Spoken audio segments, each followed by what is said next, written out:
Hello and welcome to the Fight to Fight. I'm Holly Donovan and today we are joined by two-weight world champion Chantelle Cameron. How are you doing, Chantelle? Great, thanks, Holly. How are you? Very well, thank you. So thank you so much for joining us today. It's really a pleasure to see you. First up, I want to say congratulations for a couple of weeks ago. Thank you. Amazing fight against Victoria Bustos. So, I mean, how was that in the ring? It looked like it was a really easy day at the office for you. Like respectfully, because obviously I think Victoria's a great fighter and a great former champion, so I don't want to be like disrespectful, but it wasn't easy. No, I think what her game plan was very good. I think she made things a bit frustrating in there for me and a little bit tricky, but I have a great team that got me through it and just like basically told me what to do. I think the ref was giving me a bit of a hard time and making it a little bit harder than it needed to be. It kept on warning me for her head, but it was nothing to do with me. It was her who kept ducking. And I was getting a bit worried I was going to get a point deducted. So that was a bit, I was getting on my nerves a bit because I couldn't box how I normally would box. And it was just, you say I was getting a bit aggy in there thinking, now get off my back. Fair enough. Yeah. What was it like? So you were, I mean, the last time you were out was like, well, how long? From October? Quite a long time out. How was it getting back into training and being thrown back in? It was quite difficult because obviously it wasn't the fight that I was expecting and wanted. When you're told that when you're contracted and you're told your next fight's going to be undisputed and you're in a tournament, and then I think it's 7 months, nearly 8 months down the line, my dog just sat right next to me trying to take up the chair. He's very welcome. And he's like trying to nudge me out of the way. He wants the limelight. Let him in. Yeah, literally nudging me. So that was a little bit frustrating because obviously it was like, obviously I was motivated for every fight. You're motivated, but it was the frustration that was like, I was a bit pissed off really. But I knew that Victoria was a good opponent, and that's why I picked her, because me and Jamie said we needed that fire in my stomach, where I needed to have that bit of like fear that, God, I could lose this if I don't switch on. So I think my opponent choice was perfect for me. I thought so when I saw who it was. I thought, previous world champion already. She'd given other people a tough time, but I had no doubt still. But I'm hoping now that obviously the big fights will come, because I've been chasing the big fights for so long now, and I thought that was happening. I thought in October, I thought, bloody hell, like now my career's going to take off.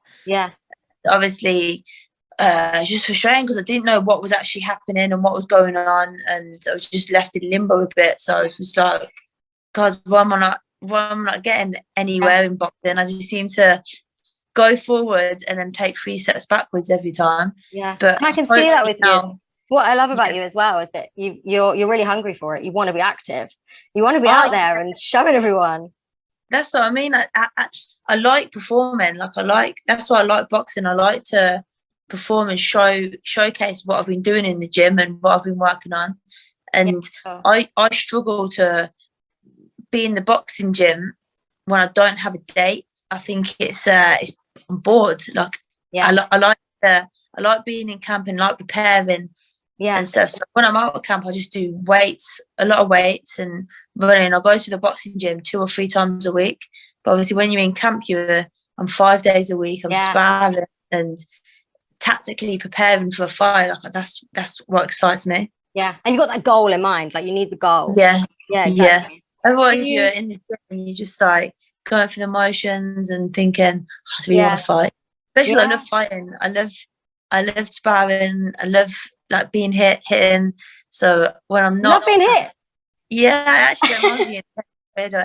It makes you feel alive, right? I need a good jab on the nose to wake me up. Keep it going. Do you know about the next fight? Is there more news? I mean, are we looking at Carly Reese? Are we looking ahead about Jessica McCaskill? Like, do you know any more about the next one? So it's Carly Reese or Jessica McCaskill. I don't think it's going to be Carly Reese, if I'm honest. So I'm hoping for McCaskill. That'll be exciting. We'll see what happens. But me and McCaskill, I think, is going to be a great fight if it happens. For sure. Well, whose belts will that be for? Which weight? It's down to my management. I'm hoping to a catch weight, and she also put her belts on the line. So nice. Then the argument is, why should I put my belts on the line when she's undisputed? Yeah. So I think like the right thing to do would be like, she's undisputed, so she's got more belts. Whack them on the line. Exactly. Make it a proper defense. And you can clean up that one and then go back. Go back and then go back down to lightweight as well. Yeah. Clear up 3 seconds. Yeah, absolutely. I want to ask you about 3-minute rounds. So I know that you've been pushing for them. I'm so 100% behind this as well. And I want to know, how do you feel like this is going to happen? What needs to be done for someone to say yes and agree and for this to actually make history and take place?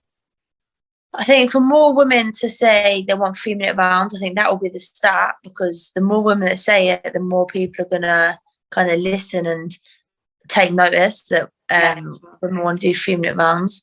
And I think me and Jamie, we said in my last fight, I'll defend my world title. I'll do 10 3-minute rounds and be the first.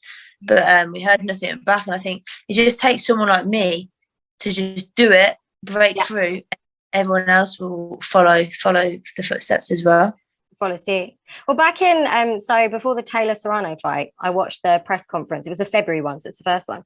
Yeah. And Amanda Serrano actually asked Katie Taylor, "Will you do this fight at 3-minute rounds?" And Katie said no. How about you ring up Amanda? I'll do 3-minute rounds. Just see. But I think that would do is Amanda's style even more, because she comes forward, she's aggressive, she's fit. So I think you can see why Amanda Serrano would have wanted the 3-minute rounds. Yeah, it's the cardio. Was it the 5th round against Katie? Yeah. Like, Amanda has an extra minute. Yeah. Right. Would have changed the fight completely, that extra minute. Yeah, no, I agree. It's that unlimited cardio as well, isn't it? Yeah. So keep pushing through. But I agree. So I have 3-minute rounds all the time. Train 3 minutes. So I do 3 minutes. Majority of my camp until like the last couple of weeks. We go down to 2s. Oh, really? So does that mean when you get in the actual ring, it's easier? Yeah, a lot easier, because I spar the lads, mate. So I do 3s with them. That sounds very cool. See, it's possible. Yeah. What do you say? Because a lot of the governing bodies are saying no because of scientific health reasons, stuff to do with apparently women. We suffer from concussions worse, apparently.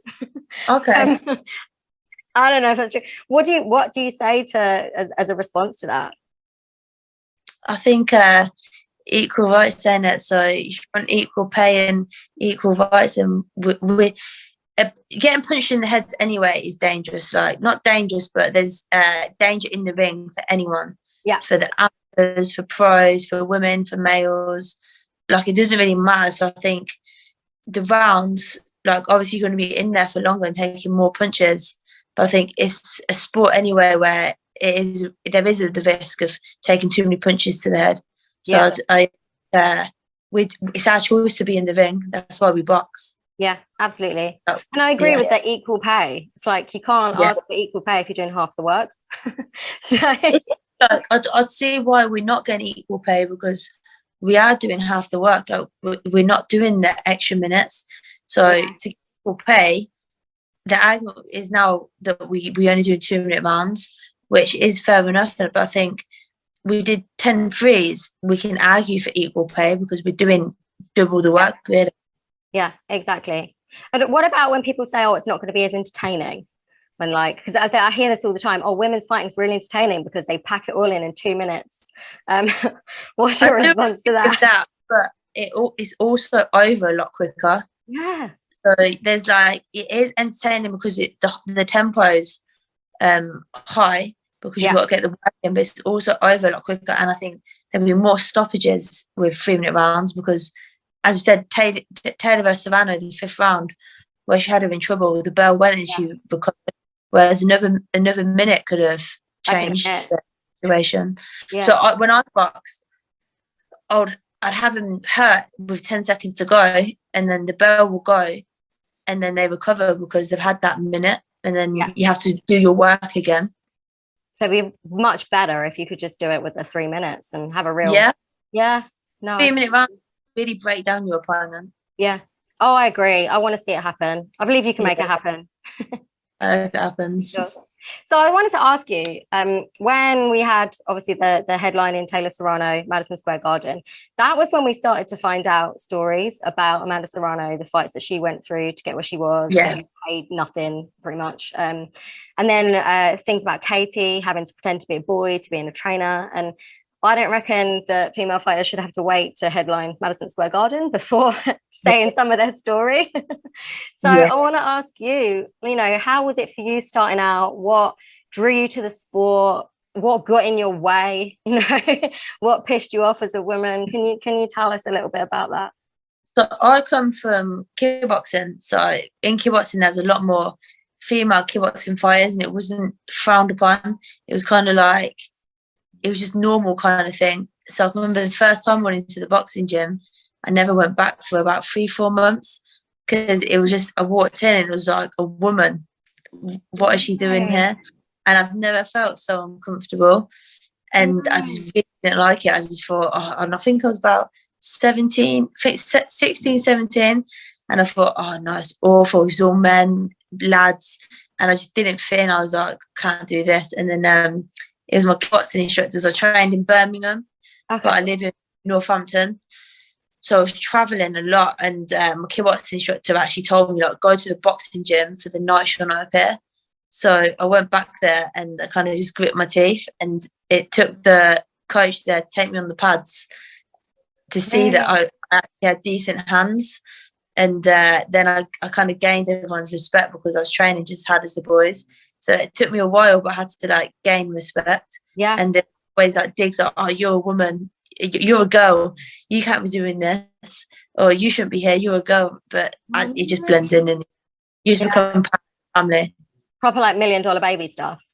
Yeah, like, in the corner, proving yourself. I had to beat a few boys up to get respect.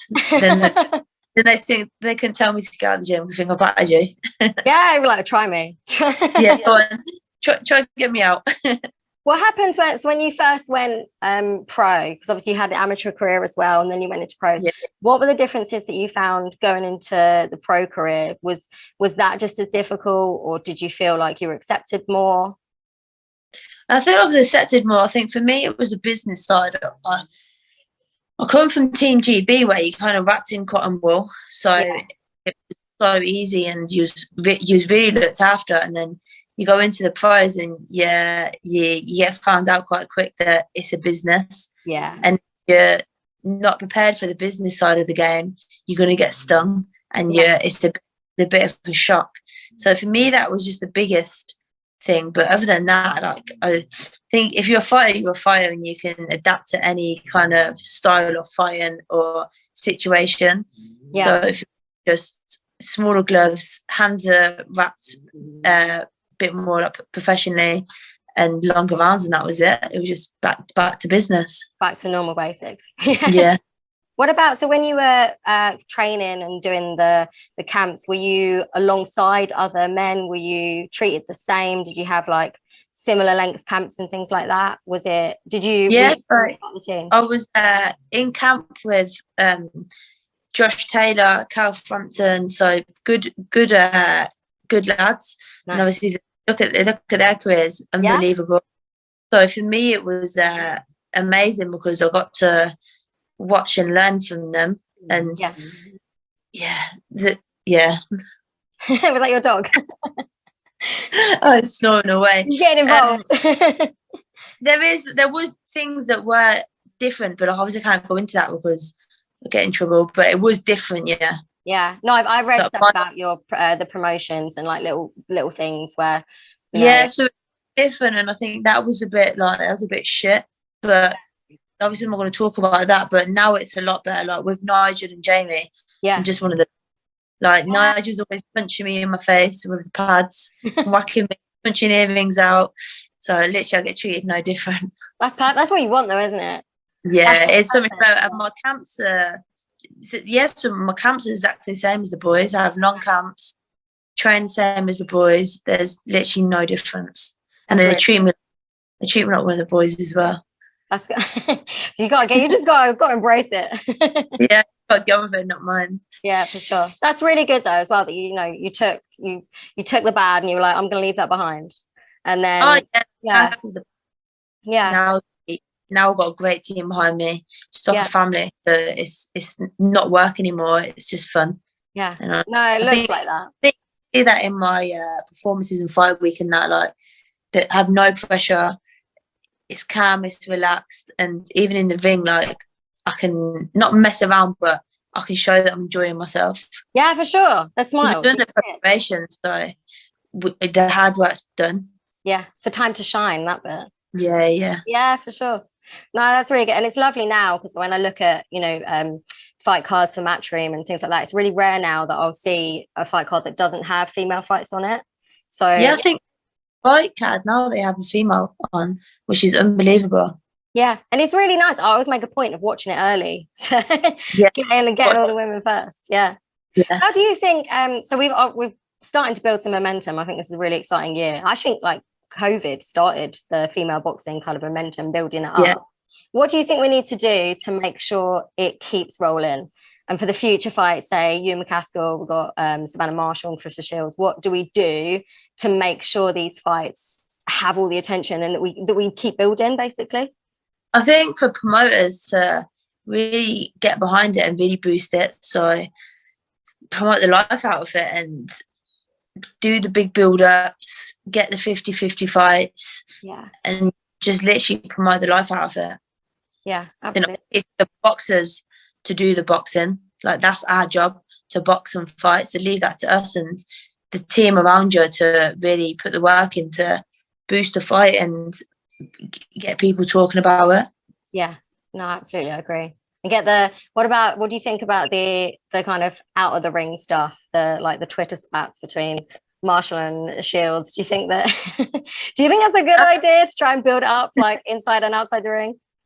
It's not in Savannah's nature. Savannah's been my friend for years now, and it's not in her nature. So I think she's not saying it's right, but she's just like, I think they generally get on each other's nerves. It's real. So it's real from Savannah because that's not really her personality to be like that. But I think like the fight is just going to be so intense because there is that history. Yeah, absolutely, and you can feel it as well. People are excited. Yeah. I'm really forward to the fight, to be honest. Yeah, absolutely. What do you think of the fight at the weekend? So it was like debut of Lauren Price. Oh, very good. I've always liked Lauren, and I was excited to watch her. So I was actually down there to watch her. I was looking forward to her debut. Yeah, it was I saw it too. I was there as well. Oh no. Yeah. No, it was really good. I love watching like the beginnings, and I think give it a year, and she'll be like in the mix of everybody else going for World Cup. They're doing her as well. But they're going to fast track her. Oh, yeah. Because experience, she may as well be. Yeah, good enough. Why not? Yeah, exactly. Yeah. I suppose as well, that's the leap, isn't it? You go from amateur to world title. There isn't a lot in between for the women. Yeah. I think that's where women's boxing needs to grow, is they need a middle. So instead of going there to leap into the world title, they do need a middle. Yeah, because all the men have that as well. You know, the British, the European, all those other belts. And I think you just need... Stuff like it needs the boxes to come through the amateurs where you'll get that middle as well. Yeah, absolutely. One last question, Chantelle. What would you say to young girls right now? I reckon thousands joined up to a boxing gym like the day after Taylor Serrano, and I think they're still doing it now. What if they walk into a gym and they see a ton of blokes? What would you say to them to keep them motivated, or if they're thinking, like you did, do you know what I mean? I'm not going to go back. I'd say blank it out. Don't even look around or acknowledge anyone. Just literally do your skipping, do your shadow boxing, do your bag work, and just blind it out. Literally just don't acknowledge it. Go with a friend so you feel a bit more comfortable, and just do the work and just blend in. And to be fair, it's like anything. To begin with, everything's scary. The unknown's always scary. But if you keep going back and going back, you're just going to blend in anyway. Like no one's going to really care. So you just got to stick at stuff. Yeah. Even when you're out, or just stick at it, and you will just become natural. And you won't be thinking, oh, there's too many men here, there's too many boys here. you wouldn't be thinking the same. Your mentality will change. Yeah, for sure. You'll end up owning the space. Yeah, taking over, becoming a boy, and becoming a world champion like you. Time world champion. That's amazing. Thank you so much for talking. Cheers, Holly. Thank you. I really appreciate it, and I can't wait to see you out next. Have you got any idea of time frame? Like, it should be September. I'm hoping. Oh, good, soon. Yeah, not too long. That sounds great. We'll look out for you, and thank you so much. I hopefully speak to you again soon. Brilliant. Thank you. Yes, thank you.